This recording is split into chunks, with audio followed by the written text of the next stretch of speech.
Caloroga Shark Media. Hey there, I'm Johnny Mac. My dog is hanging out in the studio today, and together we have 5 good news stories for you. And the first one is about a dog who got a reward for his good deed. A known dementia patient went missing, and Cruiser, the golden retriever, cruised right to his location. The person was found in the woods behind a school. Police Chief McGrath said, "Cruiser can't hide a smile today." On social media, the dog posted, "Got to play my favorite game of Find the Missing Person. I won today when I located a 78-year-old man suffering from dementia. No one worry, Sergeant Morris got me my hamburger reward." Cruiser the dog has over 1,600 followers on Facebook. The local PD regularly posts pictures of what Cruiser has been up to.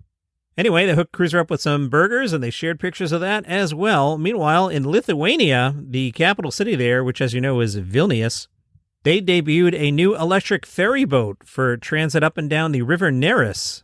Vilnius was named the European Green Capital of 2025, and they had a tight deadline to get the zero-emissions electric ferry online by July 25th. They did do it. The ferry holds 32 people and cuts through the water as opposed to aquaplaning atop of it, which saves energy. 80% of the boat is covered in solar panels, and passengers get free Wi-Fi. The boat's top speed is 7.5 kilometers per hour, higher than similar types of water vehicles in other European cities. Very nice. They plan to get 2 more electric ferries.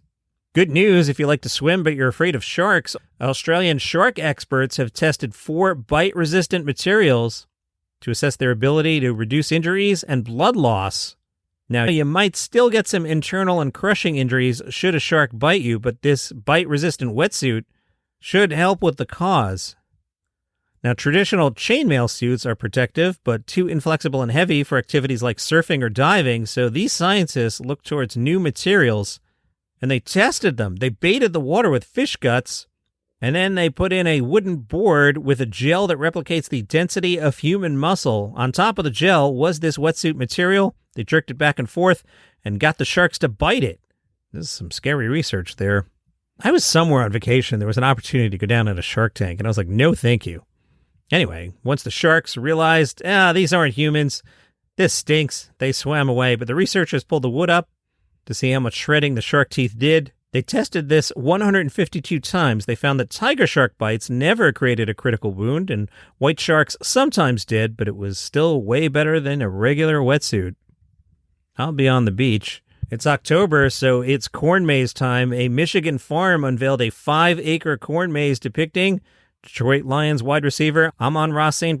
performing his viral heads-down touchdown celebration. That's right, the Long Family Orchard and Farm over in Commerce Township, you know, the place. They posted a video to social media showing the corn maze.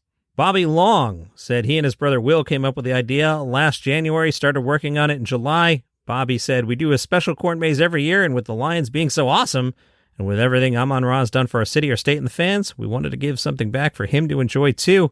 It's open from 10 to 6 on weekends. And I know I did a story already about the IgNoble Prize, but I saw a sub-story about it, and I had to go back and revisit this. A team of Japanese researchers won the biology prize for showing that painting zebra stripes on cows meant that flies were less likely to bite the cows. How that works, who knows? Ask the flies, but that was what caught my eye. Another study was curious, what kind of pizza would a lizard steal? What topping would they like the best? They prefer the 4-cheese pizza, of course. And a physics prize went to European researchers for discoveries about the physics of pasta sauce, in particular, how to avoid clumpiness while making the iconic Italian dish cacio e pepe. I'm off to go paint some cows. And those are your 5 good news stories for today. Have an awesome day.